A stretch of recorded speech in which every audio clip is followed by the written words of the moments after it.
Olá, galera, tudo bem? Voltamos para dar sequência àquele assunto sobre a chegada do iluminismo na América, principalmente no Brasil. Então, no vídeo anterior, ou na aula anterior, a gente viu que os ideais iluministas que pregavam lá a liberdade, valorizavam a razão e a ciência e queria uma grande transformação social, política e econômica no mundo todo, ele chega à América por meio dos burgueses, ou seja, por meio daqueles jovens filhos de famílias enriquecidas aqui do Brasil, enriquecidas pela extração do ouro, enriquecidas vindas já de Portugal, donos de posses, que acabaram indo para a Europa para estudar, porque aqui na colônia não existiam universidades. Então eles precisavam, para ingressar no curso superior de direito, de medicina, eles precisavam ir para a Europa. Universidades famosas, como a de Coimbra, por exemplo, de direito, eram as mais visitadas. Então, ao retornar para o Brasil, durante o século XVIII, que era o século das luzes, esses jovens, essas pessoas acabavam trazendo consigo os ideais iluministas, que se esparramaram principalmente em Minas Gerais, naquela época, por conta da situação política e econômica, onde o governo português exercia total domínio sobre a colônia, logicamente, e explorava, em todos os sentidos, essa população, cobrando altos impostos, regulamentando a extração, enfim. Eis que uma galera, uma elite, acaba adotando essas ideias e querendo implementar uma república, querendo mudanças significativas, como a implantação de universidades, a retirada desse jugo europeu, jugo dos portugueses, a emancipação do Brasil, a categoria de república, a implantação de escolas públicas, de hospitais, de polícias, enfim. Essas mudanças tão importantes e significativas. Só que nós vamos ter um empecilho, que vocês vão conhecer nesse vídeo. Esse final, o final da Inconfidência Mineira, ele é inesperado. Você acha que vai bombar, que vai arrasar, só que não, Vamos entender o que aconteceu.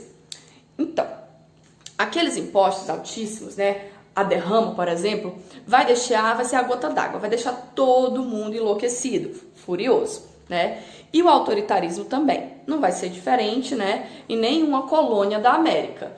O autoritarismo vai reinar sobre todos. E esses ideais iluministas, essa vontade de fazer com que o Brasil se torne independente e a vontade desses burgueses de governar, logicamente, que era o grande interesse deles, vai fazer com que essas reuniões fiquem mais frequentes. Então, aqueles caras que eu já citei no vídeo anterior, os alferes, os alfaiates, os burgueses políticos, que serviam à coroa, até mesmo pessoas mais pobres, dos mais pobres aos mais ricos, que concordavam com essas ideias aqui iluministas no Brasil, começaram a formar reuniões e eles combinaram de fazer uma grande revolta no dia da derrama. Só que, gente, era tanta gente que fazia parte desse grupo, era um grupo tão grande e as reuniões elas eram tão constantes que era impossível guardar segredo. Impossível mesmo, tanto que teve um cagueta, teve um X9 lá que entregou. Então, essas reuniões, elas eram pouco escondidas. Dizem até que uma figura muito famosa, aí que você com certeza se lembra, o Tiradentes, dizem que ele tomava uns goró aí nos cantos e gritava palavras de ordem, Viva a Revolução, viva a liberdade, viva a República, se entregando. Vou falar um pouquinho sobre ele mais lá na frente, tá? Então, eis que vamos ter um empecilho muito grande, que vai ser um cagueta. Vou usar o termo simples, O cagueta. Vai ter o X9, que vai entregar, Vai ser o Joaquim Silvério dos Reis. Gente, o Joaquim Silvério dos Reis, ele vai acabar entregando para as autoridades reais todo o plano.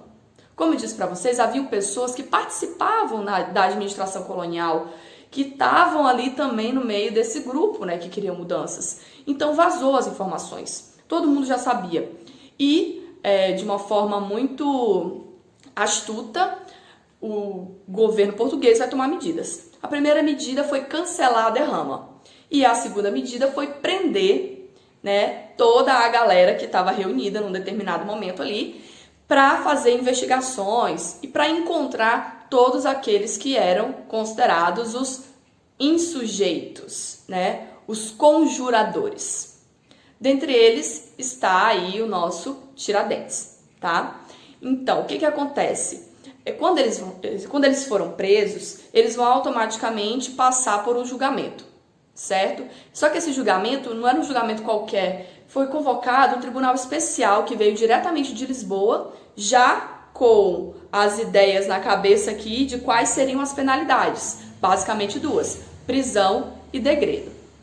De todos os que foram presos, uma grande parte foi degredada para fora do Brasil, né? Foi mandada embora.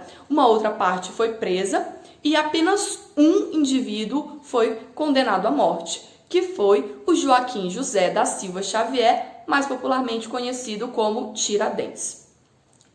Qual era o papel do Tiradentes na Revolução? Ele foi um ídolo? Ele foi um mártir? Ele foi... Calma. A gente vai entender o Tiradentes um pouquinho melhor, tá? Então, o Tiradentes, gente, ou Joaquim José da Silva Xavier, ele era, na verdade, um alferes da cavalaria, ou seja, ele era um militar, certo? E o papel dele na Revolução era crucial, era importante. Ele é um dos mais pobres, né, dentro de todos aqueles que foram detidos, e ele era uma pessoa articulada, ele tipo levava e trazia informações, promovendo então a comunicação entre vários grupos, né? Não que ele fosse o mais importante, mas ele se torna uma figura importante pelos motivos errados, na verdade, né? Então, depois que o Tiradentes ele foi condenado à morte, ele acabou sendo enforcado, de fato, ele foi morto, ele foi enforcado em praça pública e teve os seus membros arrancados, né? E espalhados pela cidade para servir de lição para que ninguém mais resolvesse fazer a mesma coisa, se rebelar contra a coroa. Depois disso, a casa dele foi invadida, destruída e a terra do seu quintal foi salgada para que nada mais pudesse nascer ali. Gente, esse negócio de salgar a terra era um simbolismo, tá? De que aquela pessoa era uma pessoa muito má, muito ruim, e que nem a terra que ela pisava deveria frutificar. Então, durante muitos anos, o Tiradentes ele foi considerado um traidor, né? Ele foi considerado um bandido, um delinquente. Somente na época da proclamação da República, lá no século XIX já, é que a imagem do Tiradentes ela vai ser trazida de volta.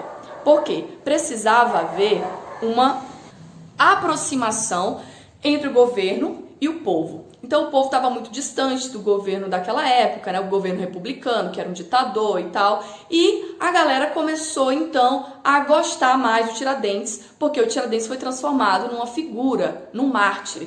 Tanto que, como você pode ver aqui, ele vai receber essa carinha aí de Jesus Cristo, né? Mas na verdade, como eu já falei, ele era um militar. Portanto, ele não podia usar cabelo comprido e barba comprida, certo? No máximo ele usava um bigodinho. Então, essa imagem que nós conhecemos do Tiradentes, ela é irreal, certo? Ele foi forjado, né? Esse herói ele foi forjado. Ele foi tão importante quanto qualquer outro, né, que participou da Inconfidência Mineira. Mas ele foi usado como exemplo, né? E depois ele foi martirizado para que a população sentisse que o herói da pátria que lutou por nós, enfim, para ter essa identidade, para estimular o patriotismo. Certo? Então, basicamente, a Inconfidência Mineira não passou do papel, não passou de ideias, de especulações. Não houve uma revolta, não houve uma revolução, as pessoas não foram às ruas, porque eles foram detidos antes disso acontecer, certo?